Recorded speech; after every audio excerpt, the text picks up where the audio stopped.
I know, haven't talked to him in years, Chuck Phillips, right? He's the Pulitzer Prize winning journalist for the LA Times who covered that story. He lost his job covering that story because he sent me an article one time that he wrote that was going to get published that Monday morning. He said, "Hey, Schoon, take a look at this. Tell me what you think." And when I told him, I said, "Chuck, this article ain't adding up, man." Chuck was on this, to me, I don't, some speculate that he was paid by either Jimmy Iovine or the LAPD, right? But I do know this. Of course, there was the Rampart scandal and Rafael Perez and the cop D-Mac. Chuck knew all of these guys for some reason. I play a game with myself whenever anyone brings up the subject of the murder of Biggie. Is there anything that hasn't been talked about? Is there any stone unturned? And seeing this will hopefully be my final swing at the plate. I had to listen to my main researcher, John Anagnopoulos, aka the Greek. He kept pestering me to look into Waymon Anderson, to look into the testimony given by Waymon Anderson and what was inside of it. So I knew I had to, and what I found surprised me. So I met Waymon, and I started to talk with Waymon and meet with Waymon, me and my partner, never alone. And I can tell you is that he never, ever gave me any bad information, me or my partner. One of the guys that was from Morella's law firm, they had my case up in Ocean City. They told me if I did not do what they were asking me to do, they had power to switch my case into another courtroom, which they did. I have it to prove it to you. Right after the deposition, the guy who did the deposition from Morella's law firm, I think that's how you pronounce the law firm. Yeah, Morella. Whatever they call it. Morella, yeah. They sent the deposition within 4 days to Chuck Phillips. I never signed that deposition. I never approved that deposition. But 4 days after I did the deposition, when they were sending it to the LA Times to go to print with it, I contacted Perry Sanders and told him that I did it underneath threat and it was duress and I would never sign it. They were sending me information, trying to put words in my mouth about other articles. I mean, they wanted me to go along with it, saying Perry Sanders offered me money. He never offered me any money. That came from Don Vince's mouth. Wow. And then he threatened my son. He told me I would be put in the hole. So this whole thing came from the city attorney. They had a hard-on against Perry Sanders, Mrs. Wallace, and Christopher's estate. They did not like Perry Sanders. They did not want them to get over. They felt on the city of Los Angeles. I'm a little hazy on the actual legal files, but the documents I was given are for a court proceeding on July 30th of 2008. The people of the state of California versus Waymon Anderson. Steve Cooley is the district attorney, and Waymon Anderson starts the deposition by talking about a guy named Steve Strong, who was Waymon Anderson's LAPD handler, which leads me to believe that Waymon Anderson was a snitch for the LAPD as far back as the 1980s. Waymon says in open court, and I quote, "I was told by the city of Los Angeles if I kept saying that David Mack and Rafael Perez were responsible for the murder of Biggie Smalls, I would never get out of jail." His lawyers ask him a follow-up question. "Did they tell you anything else?" The court interrupts and asks, "Well, wait a minute. Who from the city of LA told you that?" And Waymon responds, "Don Vincent." The first time he came was July 5th, I believe 2005. That's when he came with everybody came. And then he came, it couldn't have been too much longer after that. Because I left Calipatria in 2007. So it had to be early 2006 or late 2005 that he came again on his own. He came 2 times when they wanted to depose me. Yeah. Came with a bunch of people, with lawyers and everybody else, and then he came again with him and some other guy. He did not want me. Well, he made it perfectly clear the first time that he was glad I wasn't doing a deposition. You know what I'm saying? He said, that's fine with us. You know what I'm saying? And what was the purpose of him visiting you the second time? To reiterate that you should not talk? Yeah, he kind of act like he kind of wanted to bully me. You know what I'm saying? That's the impression I got, that he was coming there to make it seem like he was somebody important and that he could do all sorts of stuff for me, and he wanted to make it perfectly clear to me that he said it. He said, if you testify on behalf of the Wallace estate, he said you won't be getting out of prison. That was his exact words. Again, this is weird, isn't it? Don Vincent, just like Kenneth Boagni, he threatens Waymon Anderson that if he continued to talk to investigators, he would keep him in jail. If both Waymon and Boagni were not credible, why? Again, I ask why did the deputy city attorney for Los Angeles feel the need to threaten these guys? I was subpoenaed to testify in the Christopher Wallace civil litigation case that Perry Sanders and the Wallace family brought against the city of Los Angeles.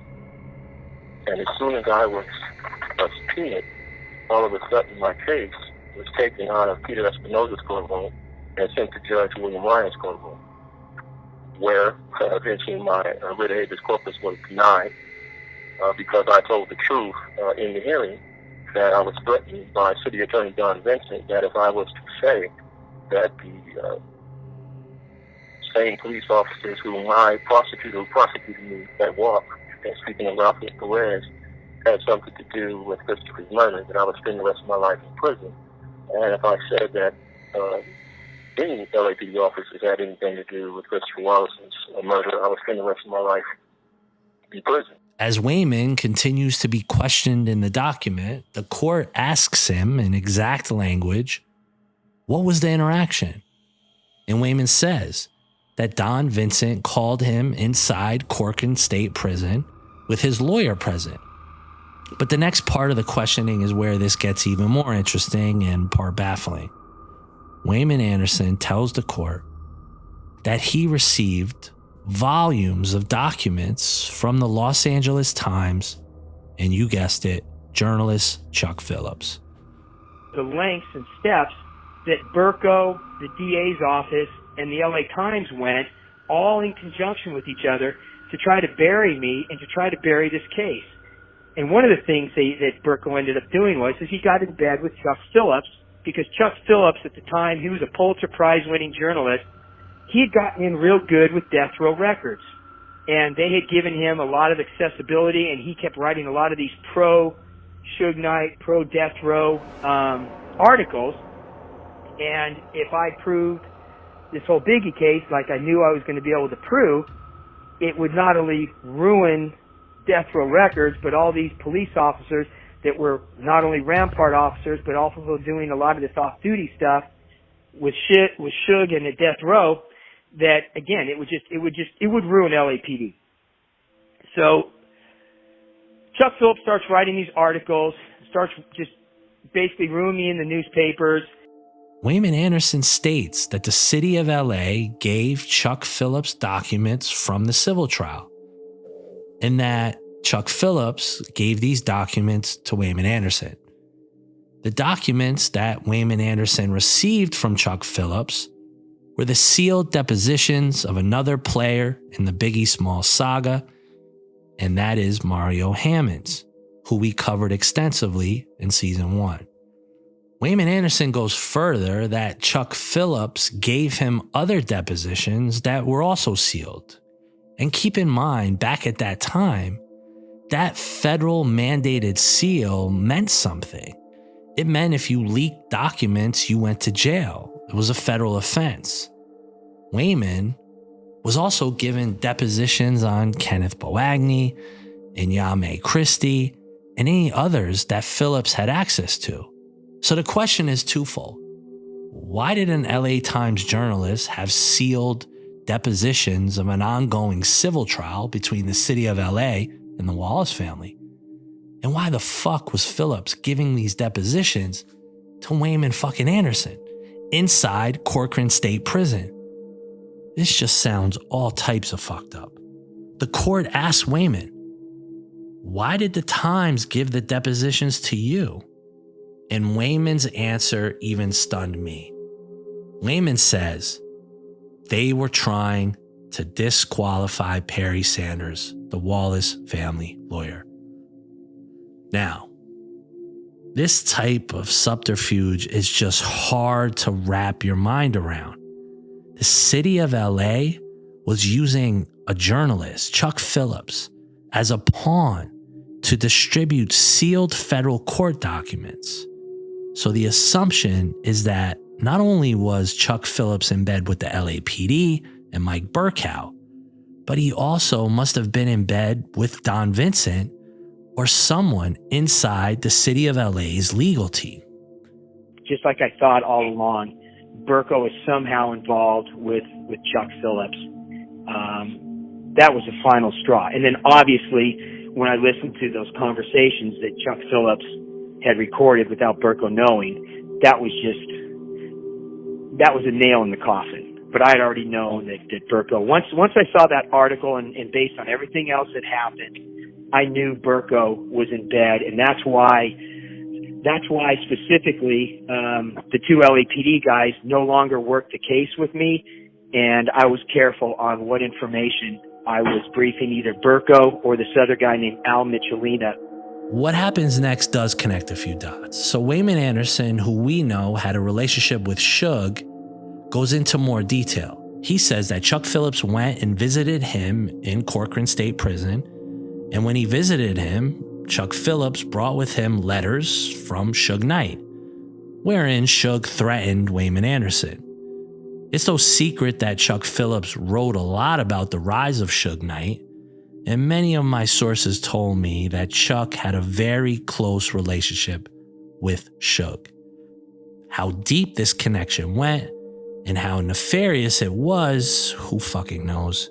I stated in season 1, Chuck Phillips, if he would ever talk, probably knows everything. But this guy, in a day and age where it's hard to disappear, has just disappeared. As it relates to the information that was in Dossier 1, there's obviously two individuals that were mentioned, one of them being Chuck Phillips, who we sort of tried to dig up as much information as possible on him. Another name is a Waymon Anderson, which I did not go into in the dossier. Now, it's my contention in season 2, in terms of things that have not been covered, whether it's on television or in other podcasts or even in season 1, that there's two stories to be told. One Waymon Anderson, one Chuck Phillips. So let's start with Waymon Anderson, Johnny. Tell me why you think Waymon Anderson is important to this story. Well, like you, I was not all that aware of Waymon Anderson's story until I really started digging. I actually came across Waymon Anderson in my research and investigation on Chuck Phillips. And as we started to learn, as you went through more and more documents, and Waymon Anderson's name is popping up in the civil lawsuit, I came across Waymon Anderson's name in Phil Carson's FBI files, in which he stated, re-interview Waymon Anderson. So I'm assuming he had multiple interviews with him. And so I started down this path, and I noticed this cross-section of Waymon Anderson and Chuck Phillips, both in the documents we found and in articles written in the LA Times by Chuck Phillips. So I really started digging in on Waymon Anderson. And again, he appears early on in the police investigation. He appears in the FBI investigation. And what really knocked my socks off was reading, once we got access to his Habeas Corpus hearing, reading his testimony about the lengths that the city attorney, Don Vincent, went to shut him up, the lengths Chuck Phillips went to shut him up. Up until that point, I wasn't 100% convinced of Waymon Anderson's, the authenticity of his claims. But when all these people are putting so much effort into shutting him up, that's what really made me laser focus on Waymon Anderson.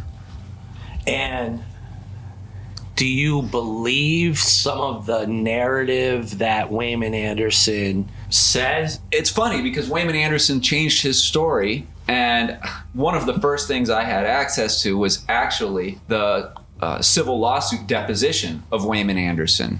And in reading that, this was before I really had a better grasp of what happened in this case. In that civil lawsuit, Waymon Anderson recants everything he stated in previous police interviews. He starts to sing. Anybody who's read any of Chuck Phillips's earliest work on the Biggie murder knows Chuck Phillips was pushing a narrative that the Southside Crips killed Biggie. Biggie had reneged on paying the Crips for the murder of Tupac. Biggie had supplied the Crips the gun in Las Vegas for the murder of Tupac. Keefe D was a suspect, et cetera, et cetera. And so Waymon Anderson, in this deposition, I had access to the transcripts. Unfortunately, there are excerpts of recorded interviews being played that I did not have access to. And my belief is those are recorded interviews of his interviews with LAPD. So every time he recanted something he had said and threw a new theory out that met Chuck Phillips's liking, he would say, yeah, I lied about that. I lied about that. So that's one of the first things I'd found about Waymon Anderson. So I wasn't really sure, and it wasn't until discovering this other stuff much later on with regards to his testimony in the habeas corpus hearing that made me think, okay, I need to dig a little bit deeper. I think Waymon Anderson is being truthful about a number of things, such as he reported Rafael Perez threatening him. That was obviously significant enough and believed enough by LAPD that they created internal affairs files about it. I do believe Waymon Anderson has knowledge of what happened. I do believe Waymon Anderson has a relationship with Suge Knight, but you have to kind of sift through all of the Waymon Anderson stuff and understand his motivations at the time he stated different things, especially when he recanted everything. So I believe Waymon Anderson. Now, moving on to the relationship as far as you see it between Chuck Phillips and Waymon Anderson, and before you explain that to me and to the listeners, my contention at this point is there's probably three individuals that could offer up information or at least offer up a different take on the story. And those three individuals are Chuck Phillips, David Mack, and Rafael Perez. We all know that it's possible that Mack and Perez at a certain point will tell their story. Perez has tried in Hollywood to do that. There was a project that was titled The Most Corrupt Cop in America that a production company was selling with him attached. Obviously, we've heard some of the conversations I've had with David Mack, but what are they really going to say? They're not going to admit to murder, right? So that's not anything that I think it would be cool to hear them talk and see what they would say. But at the end of the day, there's no statute of limitations on that, so they're not going to say that. Now, secondarily to that, the person who might have more secrets in this whole story than anyone, even Phil Carson, is Chuck Phillips. And we know where Chuck Phillips is. We have a contact information for Chuck Phillips. And so now is the time for him to come out of hiding and maybe just tell his story. Right? Yeah. Explain to me the Waymon Anderson, Chuck Phillips of it all so that I can understand how does that relationship even start? What is that relationship about? What do you think it's about? What is out there to prove what it's about within this story? So it's fascinating, and it's quite honestly, it's brilliant when you look at it's kind of the carrot and the stick between the U.S. attorney or the city attorney, Don Vincent, and Chuck Phillips and how they attacked Waymon Anderson. So in the months after Waymon Anderson is subpoenaed and his name appears on a witness list for the civil trial, you've gone through Waymon Anderson's testimony about the actions of Don Vincent and Chuck Phillips. But then you take a look at Chuck Phillips's public actions with regards to Waymon Anderson in this time. So shortly after Waymon Anderson appears on a witness list, out of the blue, Chuck Phillips writes this was a front page article in the LA Times titled "Chorus of Protests Seeks to Free Singer Locked Up for 1993 Killer." He is writing a front page article proclaiming the innocence of Waymon Anderson in the murder he's been convicted of. He is starting, you can see what they're doing. He's literally, like, while they're threatening him with one hand, they are singing his song on the front page of the LA Times to get him on their side. Chuck Phillips, a couple months later, writes another front page article in the LA Times about Waymon Anderson's case titled "New Evidence Could Set Singer Free." Now, no disrespect to Waymon Anderson, but we're not talking about R. Kelly or Michael Jackson or one of the most famous, entertainers in the world who's locked up right now. We're talking about a guy who had a moderate hit when he was young, who'd been in prison at this point for 5-6 years. There was no one clamoring about Waymon Anderson's story. They're obviously using this to try to get Waymon Anderson to go their way. It's pretty obvious at this point the Wallace attorneys are obviously intelligent individuals, because when I got access to the transcripts, his deposition takes place a month or two after that second front page article in the Times, and Waymon retracts everything he says. The Wallace attorneys repeatedly ask him during the course of the deposition, how many times has he met with Chuck Phillips? Did Chuck Phillips have any influence in this testimony? Waymon Anderson refuses to answer. But 48 to 72 hours after this deposition is leaked to the LA Times. And in one of the only articles in this whole sordid affair with regards to Suge, death row, Biggie's murder, the civil lawsuit, Chuck Phillips does not write this article. Obviously, he can't, because of the number of times they accuse Chuck Phillips of being behind the changed testimony of Waymon Anderson. One of the other things Waymon Anderson says in his testimony is he testified that a fellow inmate, Kenneth Boagni, approached him sometime in 2001 and asked him to join a scheme to implicate the LAPD in the Wallace murder to aid the Wallace family lawsuit. He said he was promised 5 to 10% of any settlement. Anderson, and I'm quoting the LA Times here, Anderson said that Boagni, a one-time police informant serving a 40-year sentence for burglary, had already received $25,000. Anderson said a third convict, Mario Hammonds, was also in on the scheme. They wanted me to corroborate with them this story that they had concocted together. And for him to say that him and Perry Sanders got together and made this stuff up, I didn't even know Perry Sanders, man. I hadn't even heard Perry Sanders' name until 2005, man.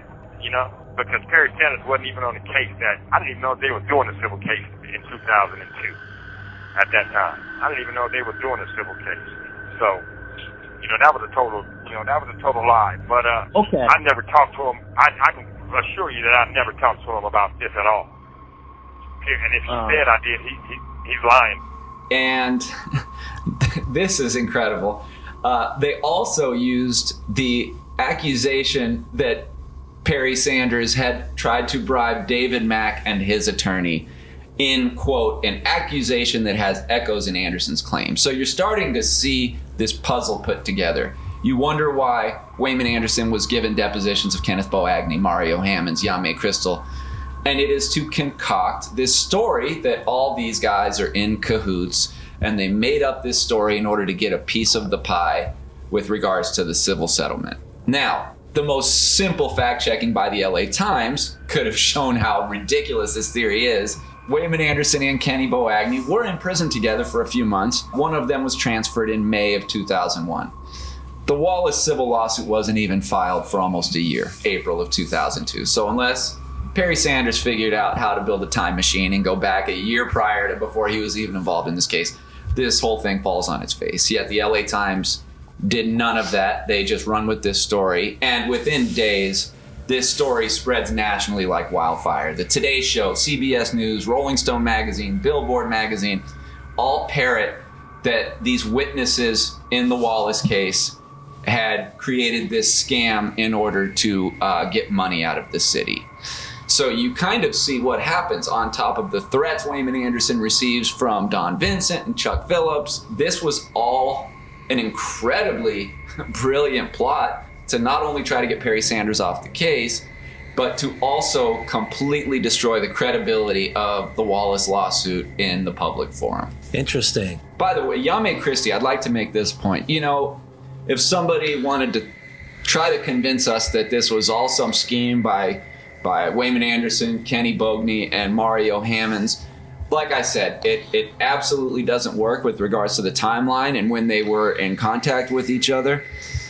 But the Yame Christie addition to his testimony is what really makes me believe that Waymon Anderson is telling the truth. Yame Christie, for those that don't know, was an 18-year detective in the LAPD who spent her last 3 years as a sergeant in internal affairs under our favorite assistant chief, Mike Burkow. She ended up filing a lawsuit against the LAPD, was awarded over $1 million for, she made allegations of sex for promotion allegations. In other words, if you slept with Burkow, you got a promotion. If you didn't, you didn't.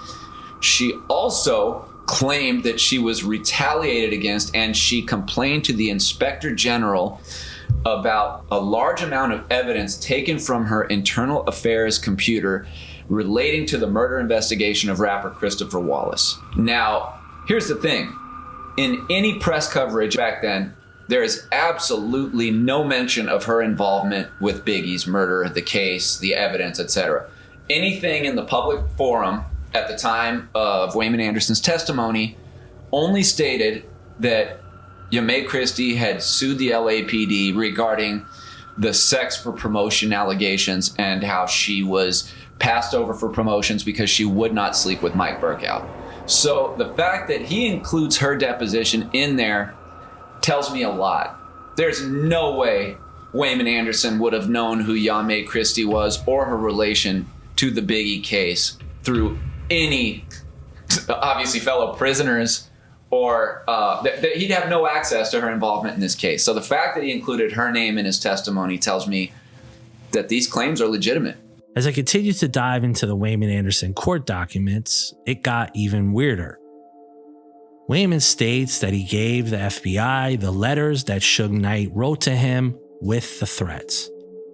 He also states that inside the prison letters from Suge Knight were mentions of a guy named Harrison, who Waymon states was a lawyer for David Mack. Harrison, Waymon states, was a former U.S. prosecutor who was going to sign a deposition saying that Perry Sanders offered him money to have David Mack lie. This whole ruse was to get Perry Sanders disqualified from the case, which does not surprise me. But what did surprise me was the next part of Waymon's testimony. He says that on the day that Biggie was murdered, he talked to Biggie on a cell phone. This is just getting weirder by the minute. The morning after the murder, Waymon states that the LAPD picked him up at the Wayside County Jail and brought him to Parker Center, the headquarters of the LAPD, and they questioned him about the murder. They wanted me to lie and say that Mrs. Wallace and Perry Sanders had offered me money to lie and say that police officers were involved with the murder of Christopher Wallace. And I told the truth. And from telling the truth, my writ was denied in Judge Ryan's courtroom. Don Vincent was the city attorney who was originally assigned to handle the civil litigation for the city, to defend the city in Christopher Wallace lawsuit. I was in my cell one day, again at Sad F State Prison in Fresno, California, and I was called to my counselor's office, and he told me that there was an official from Los Angeles that worked in the city attorney's office and wanted to speak with me on the phone. I got on the telephone with this individual, and he identified his name to me as Don Vincent.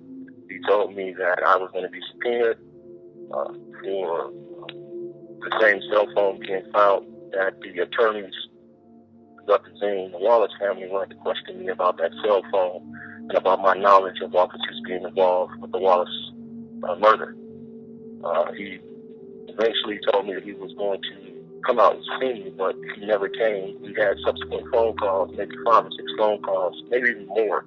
And as each phone call came, he was basically providing me information and threatening me and told me that I would be placed in what's called a SHU in prison, and I wouldn't receive an email, visits, or anything if I did not testify the way that he wanted me to testify in the deposition that was held at Corpus State Prison. So out of fear of being placed in the SHU, I was going through a very trying time at the time with family issues. I'm now divorced, and so I have nothing else to lose. But at the time, all I had left was my son and my wife. So I basically, out of fear, testified the way that Don Vincent wanted me to testify in that deposition, where he told me that I would be placed in SHU, which is at Pelican Bay, and that I would never see the light of day, and I would spend the rest of my life in prison if I was to say anyone else besides Suge Knight had anything to do with the murders of Christopher Wallace and the Southside Compton Crips. That's what their narrative wanted to be portrayed as, was that the Crips and that Suge Knight had something to do with Christopher Wallace's murder for the retaliation of Tupac Shakur.